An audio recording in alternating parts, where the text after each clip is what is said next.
Estaba yo pensando estos días y bueno, pensando, me hacía una pregunta y esa pregunta me llevaba a pensar que parece que se haya instalado la mediocridad en la Iglesia Católica. Uno va por aquí y por allá, hablas con unos, hablas con otros, visitas gente y ves un poco lo que está pasando y dices, a ver, se nos ha instalado, no sé, algo que no es fácil de comprender, ¿no? Pues una vagancia a la hora o una carencia a la hora de expresar la fe, a la hora de defender a Dios. Es como si la Iglesia ahora no estuviera para defender a Dios, sino para hablar de cosas raras y defender, bueno, pues a no sé qué lobbies o defender no sé qué ideologías, ¿no? Y creo que esa mediocridad que está instalada, pues lo siento, en la jerarquía, es decir, tanto en nuestros obispos como entre nosotros los sacerdotes, entre los religiosos, y de alguna forma los laicos también están contagiándose de eso, pues es algo que no está bien, es malo. Hoy leí una cosa muy interesante y era como si nos hubiéramos saltado algo. Y ese algo no es otra cosa sino, a ver, ¿de qué estamos hablando? Hablamos de todo menos de lo que hay que hablar, es decir, del misterio trinitario, de Dios, Padre, Hijo y Espíritu Santo, y de que el Evangelio es una propuesta de salvación para las personas, de que hemos salido de Dios y nuestra vida está encaminada hacia Dios, y que nuestro tiempo aquí en esta tierra es un tiempo para desarrollar todos los dones que el Señor ha puesto a nuestro servicio y en nuestras manos y lograr que el reino de Dios se ponga en marcha en el aquí y ahora de cada hombre y mujer y todos juntos pues vayamos al encuentro del Señor y realicemos lo que tenemos que ser.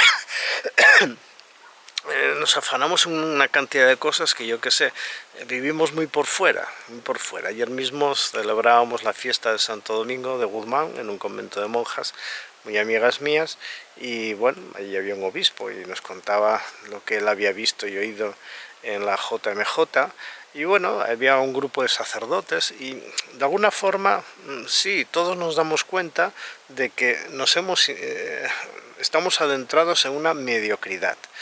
Pero claro, ¿cómo salir de esta mediocridad? Y aquí está un poco el gran reto, ¿no? El reto es volver a Jesucristo, no tenemos otro camino. Es leer el mundo a la luz de Jesucristo, leer la historia humana a la luz de Jesucristo y aportar lo mejor que el Evangelio tiene, que es Jesucristo, a la historia de cada hombre y mujer y a este momento que nos toca vivir. A ver, la tecnología no es mala, el que haya avances sociales no es malo, el que podamos vivir mejor y con más comodidades no es malo. No es malo defender los derechos humanos, no, por supuesto que no.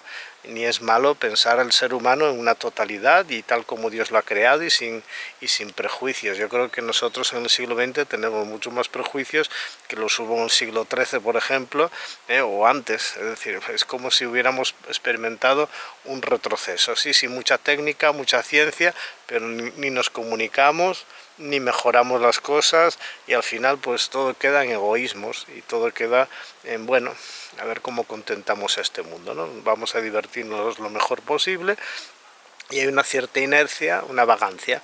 Esa vagancia no es nueva, se ha dado en todos los momentos de la historia de la Iglesia, pero nunca había sido tan, ¿cómo decirlo?, tan de todos, ¿no? Estamos apoltronados.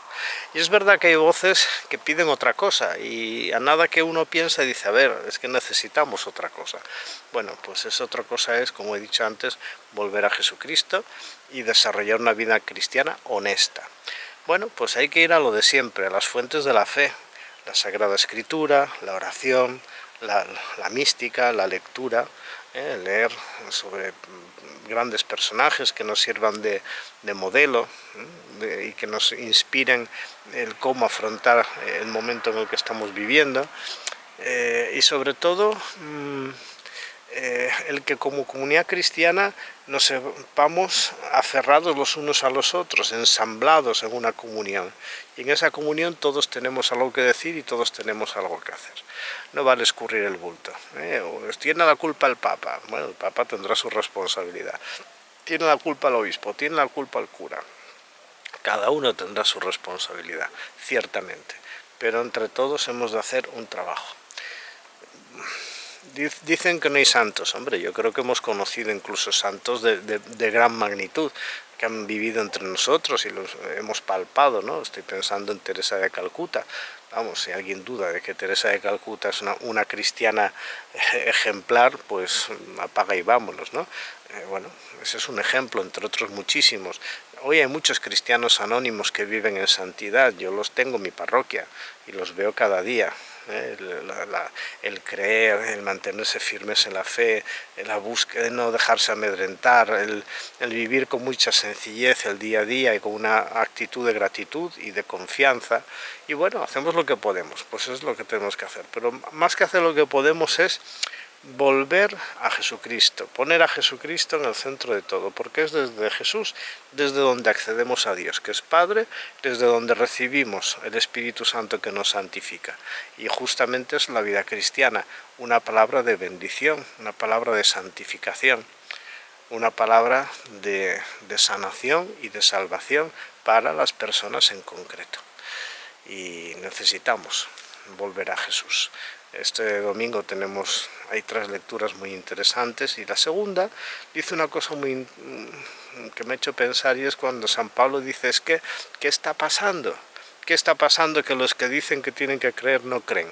¿Qué está pasando que los que dicen que están a la expectativa de la salvación son los primeros que no la quieren o que le dan la espalda? Bueno, tenemos que ponernos las pilas y pensar que la vivencia y la transmisión de la fe dependen de nuestro testimonio como creyentes.